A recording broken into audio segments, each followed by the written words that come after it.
start with the horse off the line completely.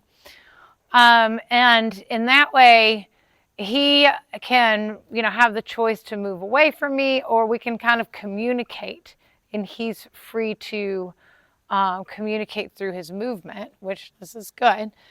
Now, if he comes close into my space, I was going to talk about approaching him and respecting his boundaries, but first, I guess I'm going to talk about my own boundaries and personal space.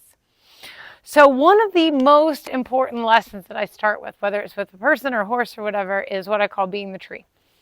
Okay, so I want him to perceive me as something solid that doesn't move and something that he has to organize around. And so all horses will investigate in this way and like, oh, does this move? Does that move? And he needs to feel me as being solid and grounded. And I even will put a foot back and use my warrior legs. I'm going to keep my shoulders over my hips, because the minute I go forward, I weaken. If he's, if I'm holding him with the rope, for instance, and he starts to pull. But when he comes into my space, same thing. Like if he runs into me, I want him to feel me. And actually feel that I don't move. But then within that, I want to make sure that if he communicates that he's not comfortable with me coming towards him, that I'm also responding to him. When I do approach, I will bring my hand out as a way to ask permission, or like I call it the handshake.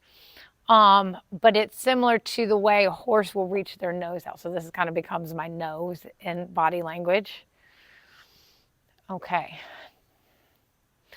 And then I'm going to notice, does he set boundaries as I run my hand along his neck and his back? And so as I'm doing this, it's a way of investigating with my hands. I'm just using a little gentle pressure, and I'm going to notice, is there any place that is triggered by my touch? And it might be a physical sensation, or it might be like, sometimes horses are guarded because of some previous trauma, and a touch will make them react in a way of either, moving away or becoming defensive. So fight or flight. So it is a sympathetic nervous system triggered by my touch in any part of his body. And I want to make sure when I'm doing this that he's allowed to move, because I would much rather have him in a flight mode than a fight mode. So if he's able to move, then he can kind of self-regulate, and then when he feels safe again, then we go forward again. So now just try that. So maybe going down, you can start anywhere on his body, really, but going really slow.